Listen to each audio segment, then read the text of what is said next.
지난 2014년 대구의 한 아파트에서 20대 여성이 화단에 쓰러진 채 발견됐습니다. 목적자의 신고로 구급대가 출동해 여성을 병원으로 옮겼는데 여성의 입에서 나온 말은 더 큰 충격을 줬습니다. 자신의 부모님이 살해당했다는 겁니다. 아니나 다를까 여성의 집에서 부모가 흉기에 찔린 채 발견됐습니다. 몇 시간 뒤 검거된 범인은 20대 남성 장재진이었습니다. 장재진은 피해 여성과 얼마 전까지 연인 관계였는데요. 범행 이후 피 묻은 헝겊으로 손을 감싼 채 도망치는 모습이 CCTV에 고스란히 담기기도 했습니다. 장재진은 배관 수리공 행세를 하며 피해자 집에 들어갔고 피해 여성의 부모를 상대로 정말 너무나 잔혹하게 범행을 저질렀습니다. 뒤늦게 귀가한 피해 여성에게 입에 담기 힘든 행위까지 이어간 사실도 드러났는데요. 장재진은 결국 법원에서 사형이 선고됐습니다. 재판부는 양형 기준을 아무리 엄격하게 적용해도 사형이 불가피하다고 했습니다. 오늘 사건 엑스파일에서는 7년 전 최연소 사형수가 확정된 장재진의 끔찍한 살인사건에 대해 파헤쳐보겠습니다. 자, 어제 저희가 이 스토킹 살인범 김태현 첫 재판이 열려서 그 내용을 전해드렸는데 그래서 오늘 이 기자가 이 장재진 사건을 준비한 것 같습니다.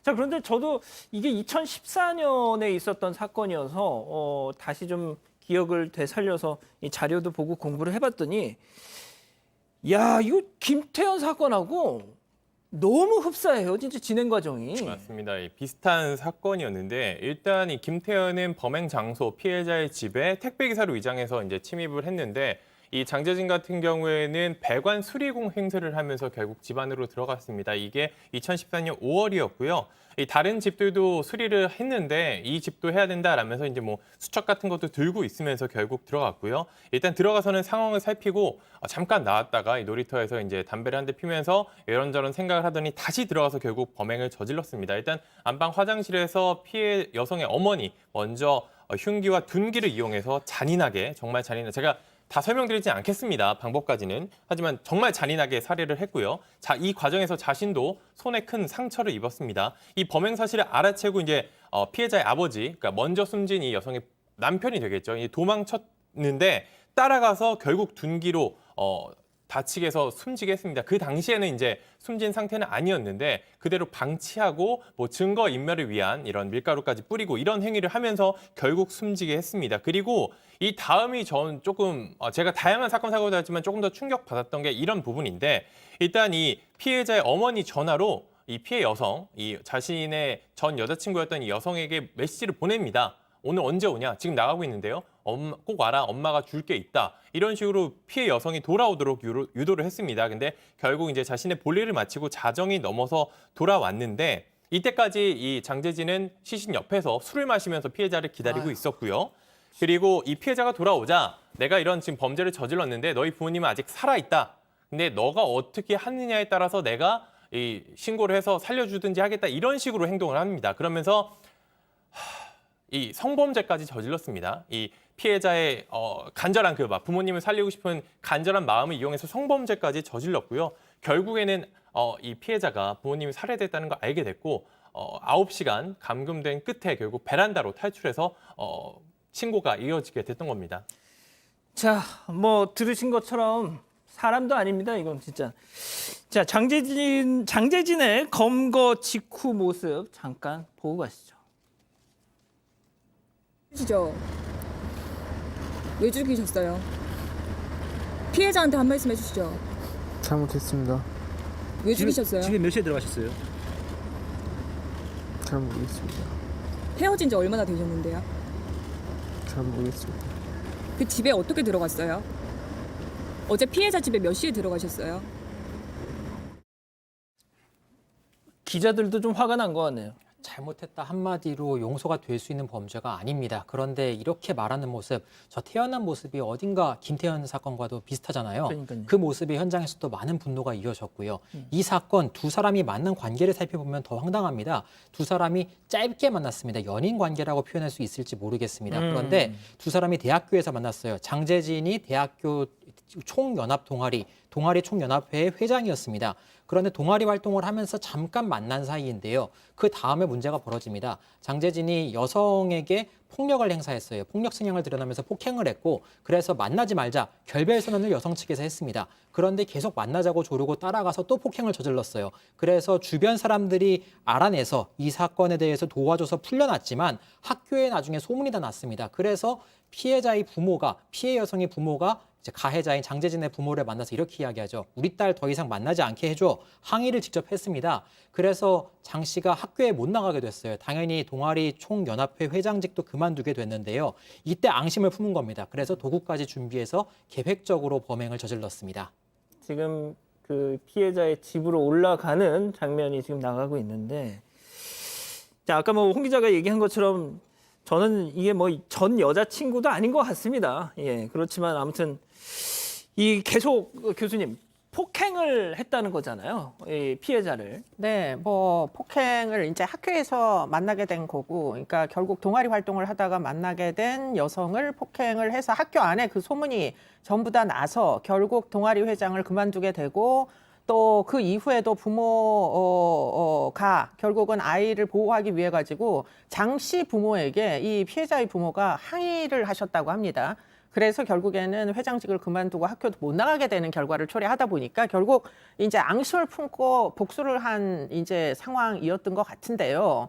문제는 이 대목에서 제가 굉장히 궁금증이 드는 게 그러면 지금 이 폭행 피해 여성 그리고는 그 피해자의 그 부모님 결국에는 희생됐지만 그 부모님이 결국 어떻게 하면 이 피해를 막을 수 있었을까? 죽음을 막을 수 있는 방법이 대체 무엇이냐? 예. 예. 이게 너무 안타깝잖아요. 예. 거의 예고된 살인 사건이랑 마찬가지인데 국가는 그러면 피해자를 보호해주기 위해서 어떻게 해야 되느냐 이런 숙제를 던져주는 지금 그런 이제 대목들이 아닌가. 사실은 가해자가 어떻게 할지가 너무 예정돼 있었던 일인데 그러면 이거를 신고를 하고 피해자 보호를 위해서 뭐 신변 보호에 여러 가지 프로그램들이 운영이 되는 영미권 국가에서도 이렇게 죽어야 끝나는 사건이었을까?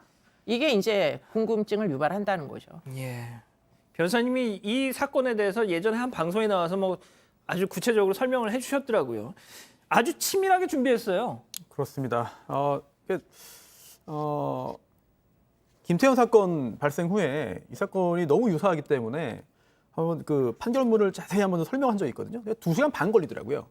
그만큼 범행 준비가 치밀했고 또 범행 현장이 다른 살인 사건보다도 훨씬 더 끔찍했습니다. 이게 인간의 악마성이 드러나는 사건 아닌가 싶은 생각이 드는데 준비를요. 학교 동아리실에 있던 공구통을 미리 챙기고요. 또 여러 가지 다양한 둔기, 흉기 이런 것들을 또 이제 구입을 합니다. 또 옷을 챙겨요. 여벌 옷을. 이거는 피가 튈 것 같으니까 갈아입을 옷을 챙깁니다. 그리고 또 밀가루를 사는데요. 이 밀가루는 피해자 몸에서 피가 흘러나오지 않게 피가 흘러나오면 그걸 막아놓으려고 밀가루를 삽니다. 그 영화에도 나오지 않습니까? 네, 실제로 그렇게 활용을 했고요. 또 소독약과 붕대도 샀는데요. 이거는 자기 다치면 쓰려고 한 거예요. 그리고 실제로 전체 8주의 부상을 입었거든요. 본인 스스로 이제 붕대를 통해서 응급치료까지 받았고요. 한참 치료를 받기도 했습니다. 또 수첩도 있었는데요. 이 수첩에는 이 집에 들어가기 위한 작전이 다 짜 있었어요. 뭐 어떻게 하냐면 이게 그 배관 수리공을 가장한 거잖아요. 그런데 이게 이 집이 그 4층에 있었습니다. 그래서 여러 아파트니까 호수가 401호부터 쭉 있잖아요. 그래서 이거를 수첩에다가 쭉 적은 다음에 가짜 서명을 한 겁니다. 다른 집들은 다 이거 서명 받았다, 수리했다. 당신 집 나왔으니까 들어가겠다. 그걸 보여줍니다. 그걸 보여주고 네, 서명 받고 들어간 거죠. 그리고는 그 다음 장에는 만났을 때 어떻게 대사를 해야 되는지 의심받지 않도록 하려면 이거를 적어놓고 연습까지 했어요. 그리고 그렇게 들어갔다가 처음에는 상황 파악하고 나오고 2차, 두 번째 들어가가지고 이런 끔찍한 일을 저질렀거든요. 대단히 치밀하게 준비했습니다. 홍 기자. 그래서 재판부는 어떻게 판단했어요? 사형 선고했습니다. 재판부가 살인 및 강금치상 혐의에 대해서 오판의 가능성 전혀 없다.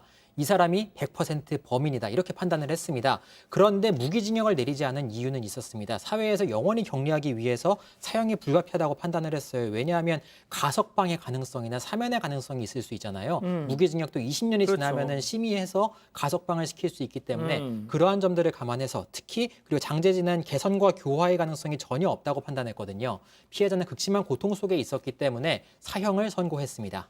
자, 그런데 항소심 1심에서 사형 딱 받으니까 항소심 가가지고 잘못했습니다 하면서 반성문 계속 냈다면서요. 제가 이제 저도 이 사건 이제 판결문을 이제 확보해서 확인했더니 수사기관에서 이제 범행은 돌이킬 수 없으니 깨끗하게 내가 무기징역을 받겠다 이런 식으로 말을 했다고 해요. 그리고 1심 재판 이 최후 결심에서도 나 어떤 죄든 달게 받겠다라고 이야기를 했습니다. 근데 1심에서는 반성문 같은 거 전혀 제출하지 않았거든요. 근데 1심에서 사형 선고가 딱 나오니까 항소심 진행되는 한 5개월, 6개월, 7개월 정도 동안 60차례 넘게 67차례에 걸쳐서 반성문을 계속 냈습니다. 혹시나 모를 무기징역으로 감형될지도 모른다는 생각을 했던 것 같은데 결국에는 항소심에서도 사형이 선고가 됐고 상고심까지 올라가서 확정이 됐는데 또 이제 상고심이 끝난 뒤에는 이런 반성문은 단 한 건도 제출하지 않았습니다. 전 변호사님 어제 이 박지훈 변호사님이 김태현에 대해서 사형이 선고될 것 같고 또 그래야 된다고 본다 뭐 이렇게 개인 의견을 밝혀주셨거든요. 변호사님 김태현 어떻게 될 걸로 보이십니까? 사형 선고 가능성이 충분히 있어 보입니다. 물론 재판 과정에서의 변수가 있고 또 피해자 또 유족들과의 합의라든지 유족들의 용서 또는 유족들의 의견도 중요한 요소가 되겠습니다만 현재까지 보면은 이 장제진 사건과 대단히 유사해요. 따라서 여러 사람이 안타깝게 사망했고 용서받지 못한 상황이기 때문에 김태현 사건도 사형 선고 가능성 충분히 있는 것으로 보입니다. 알겠습니다. 오늘 엑스파일 이 정도로 정리하고요.